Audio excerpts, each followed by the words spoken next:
Salut à tous et bienvenue sur Antenne Box. Aujourd'hui, on se retrouve pour parler du combat du week-end entre Josh Taylor et Teofimo Lopez. Alors, est-ce qu'on est hypé par cette affiche ou pas? On va en parler dans ce podcast. Déjà, l'intérêt du combat, on va commencer par ça, c'est que c'est un combat entre deux anciens undisputed entre guillemets, dans le sens où Josh Taylor a déjà eu toutes les ceintures chez les super légers, qu'il n'a pas perdu sur le ring, parce qu'il les a plus toutes aujourd'hui, mais elles ont été laissées vacantes. On va développer un peu là-dessus. Et Teofimo Lopez a été plus ou moins undisputed chez les légers. Suite à sa victoire contre Lomachenko, il y avait ce petit micmac où il avait une ceinture WBC et où Devin Haney avait une autre ceinture. Donc il y en avait une qui était sur ceinture franchise, donc le champion WBC qui avait la ceinture WBC plus les autres. Je crois que c'est ça, ou alors que c'est élu par un collège, je sais plus, un des deux trucs. Et il y a un autre champion régulier, donc qui était Devin Haney, donc ce qui faisait qu'il n'était pas vraiment champion WBC, même s'il aurait dû l'être dans les faits, mais bon voilà. Donc, du coup, il a été quasiment undisputed, on peut dire ça comme ça. Et l'autre élément important, c'est que c'est un combat de rédemption, parce qu'on a deux boxeurs qui sortent de victoires très mitigées, donc Josh Taylor contre Jack Catterall et Teofimo Lopez contre Sandor Martin, donc il y a une notion de rachat. Peut-être plus importante encore chez Teofimo Lopez parce que ça fait un moment qu'on n'a pas vu le Lopez qu'on connaissait. C'est aussi un choc de style parce que c'est deux styles très très très différents, on va en parler. Et on dit souvent que styles make fight, donc pourquoi pas. Hein. Et enfin, c'est un bon étalon pour Teofimo Lopez parce que Josh Taylor, quoi qu'on en pense, et je vais développer mon avis dessus, ça reste un champion, ça reste un boxeur difficile. Donc si Teofimo Lopez arrive à le battre, ça montrera un peu dans quel univers, dans quelle galaxie de boxeurs se situe Teofimo Lopez. Et on sait qu'il veut être parmi les plus grands, donc ça passe par être capable de battre les meilleurs, et Josh Taylor est indiscutablement un des meilleurs, en tout cas dans sa catégorie. Donc on va commencer par parler de Josh Taylor. Alors lui, je l'ai dit, c'est un gros champion, unifié chez les super légers. Encore une fois, il n'a pas perdu ses ceintures sur le ring, elles ont été remises vacantes, et il lui reste aujourd'hui la WBO. Il sort d'un combat qui a été très très très mitigé et polémique contre Jack Catterall. Il devait faire la revanche, mais il s'est blessé. Puis il a eu l'opportunité d'affronter Teofimo Lopez qui s'est présenté et il a sauté dessus. Donc on en est là aujourd'hui. Sur le style, moi je vais être hyper honnête. Je n'aime pas du tout ce style de boxeur. Moi j'aime les styles très techniques, très déliés dans leur boxe. Si vous suivez le podcast depuis un moment, vous savez que moi, une de mes références typiquement c'est Dimitri Bivol. Alors on est très très très loin, voire même à l'opposé complet de ce style-là. Donc c'est pas le genre de boxeur qui moi me fait kiffer. Et je vais faire un comparatif un peu osé, mais pour moi, ce qu'il fait, c'est du Errol Spence en pas beau. Alors pour le coup, j'adore Errol Spence, donc j'ai beau dire, j'adore Bivol, mais j'aime aussi beaucoup le style d'Errol Spence parce que je trouve que dans son style à lui, c'est beau, c'est propre, ça dégage de la puissance. Et d'ailleurs, je fais un clin d'œil à la team Crawford. On va vous éteindre à la prochaine rencontre qui arrive enfin. Moi je suis hyper content, hyper hypé par cette affiche Spence Crawford. On aura l'occasion d'en reparler. Mais voilà, moi je suis Team Spence à fond. J'espère qu'il va battre Crawford et enfin avoir la place que je pense qu'il mérite. Mais on aura l'occasion d'avoir ce débat plus tard. Et je vais revenir sur ce comparatif avec Spence pour préciser un peu pourquoi je le fais. On va commencer par le début du coup. Josh Taylor, c'est un boxeur qui est assez agressif déjà. C'est un gaucher, il sait travailler à distance avec une garde assez fermée. Il est toujours bien bas sur ses appuis avec les jambes écartées. Et il va utiliser son jab soit pour gêner ou alors sur des séries de jabs rapides avec 1, 2, 3 coups pour se rapprocher. Parce que c'est là où il aime justement développer sa boxe, c'est au contact. Il va venir coller le haut de son tronc et son épaule à celui de son adversaire et travailler sur des séries de crochets ou du percute court au corps et à la face. Et justement c'est ça quand je compare à Errol Spence, plus le combat avance, plus il va venir faire ça en fait. Errol Spence se coller de la même façon et bombarder les flancs et la tête avec des crochets, des uppercuts, sauf que là où Spence c'est propre il a des séquences avec des percuts sur sa distance, Taylor lui c'est très sale et c'est très rugueux. Il va même travailler à une distance qui semble presque bizarre pour lui. Et ça va avoir pour effet de mettre ses adversaires dans un inconfort très important. Il va les faire déjouer. Et attention, parce que c'est pas de l'accrochage techniquement. Il va venir un peu parfois tenir et tout, mais c'est beaucoup du vice. Il va pas accrocher concrètement et attendre la séparation de l'arbitre. Il va user de tout son vice justement pour que ça reste dans le combat. et que ce soit du corps à corps sale avec des coups qui passent souvent derrière la tête, avec des coups de coude aussi au-dessus de la tête. Donc voilà, un boxeur qui a pas mal de vices avec cette boxe, voilà, encore une fois, assez rugueuse, assez sale quand il est au contact. Après, c'est un technicien, c'est pas un boxeur qui a pas de bagage ou quoi, mais c'est juste que c'est son style un peu de pourrir le combat comme ça. Et c'est là où il est à l'aise. Un détail qui est important à noter, c'est qu'il est en plus plutôt grand pour un super léger. Il fait 1m78. C'est pas un géant non plus pour la catégorie. Il y en a d'autres dans son gabarit.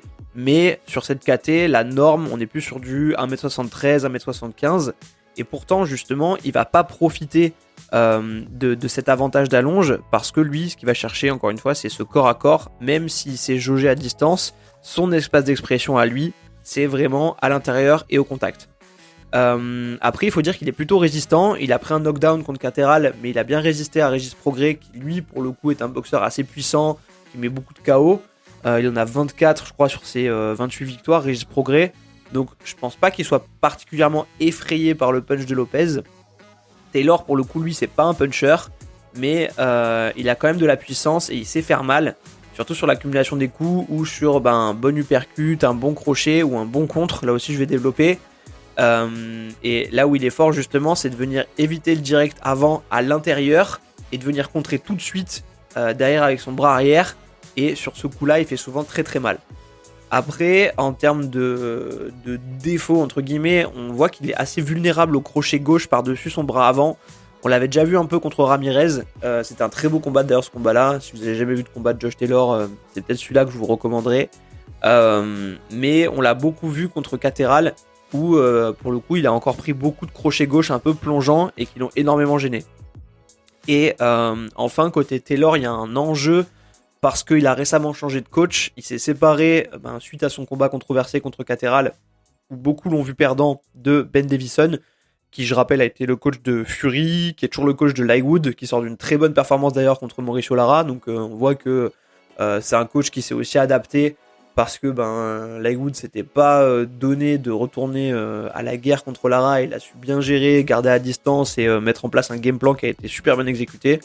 Donc bon travail. Mais Josh Taylor a choisi lui d'aller travailler plutôt avec Joe McNally, donc qui lui aussi fait du très bon travail aujourd'hui avec Liam Smith notamment. On l'a vu contre Chris Eubank Jr.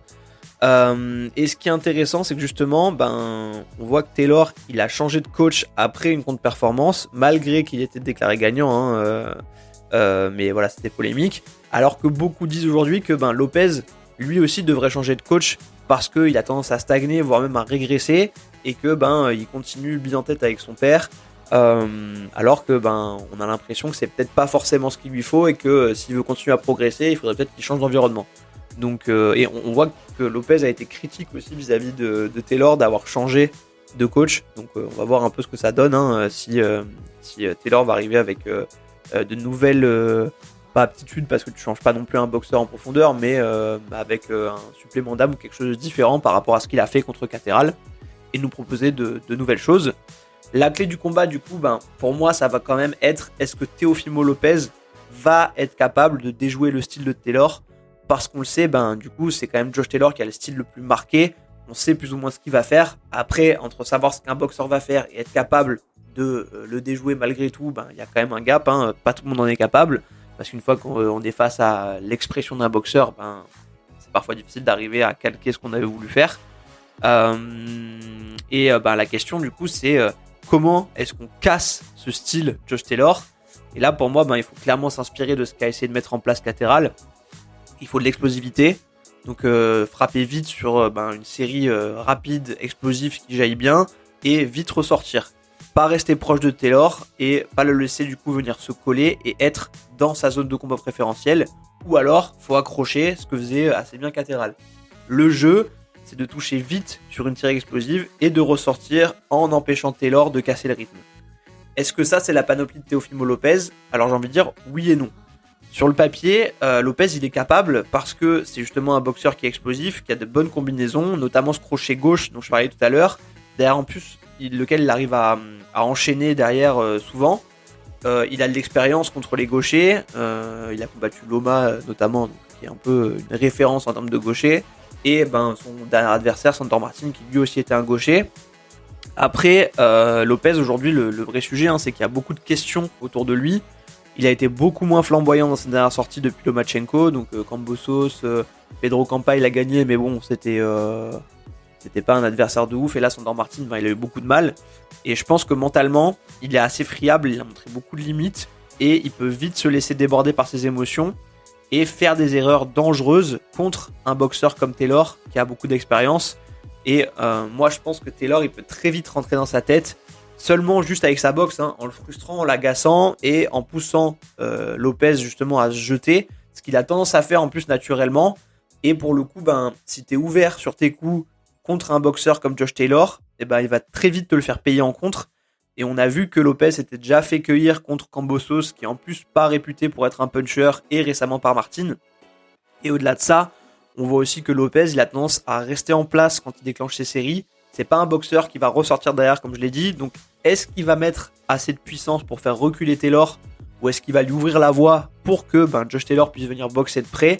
C'est une autre question qu'on peut se poser. Donc, le game plan, il sera hyper important et hyper intéressant à analyser, tout comme la capacité à s'y tenir. Et c'est là que j'ai des doutes sur Lopez. Donc, si je devais pronostiquer quelque chose, moi j'aurais tendance à dire plutôt Josh Taylor, parce que j'ai encore trop de doutes sur Teofimo Lopez, même si sur le papier c'est un match qui est serré, c'est encore une fois je le dis, une opposition de style, mais ça dépend beaucoup du Lopez qu'on aura sur le ring ce soir-là. Et ça on peut pas le deviner à l'avance, on n'est pas dans le training camp, on n'est pas dans sa tête, on n'est pas sur le ring avec lui, donc très difficile à anticiper. Et aujourd'hui, j'estime qu'on a plus de réponses sur Taylor à date, même si on connaît ses failles, qu'on a vu qu'il a été en difficulté à son dernier combat, que sur Lopez, qui peut toujours, bien sûr, encore une fois, créer la surprise. Et on aura du coup la réponse dans la nuit de samedi à dimanche. Je pense qu'on a fait le tour sur ce podcast. En tout cas, c'était mon avis. N'hésitez pas à me donner le vôtre en commentaire. Encore une fois, si ce podcast vous a plu, n'hésitez pas à vous abonner à la page, à cliquer sur la petite cloche, à liker, à partager, à commenter. Ça fait toujours plaisir. Je vous dis à la prochaine. Merci beaucoup d'avoir suivi ce podcast et à très bientôt. Salut.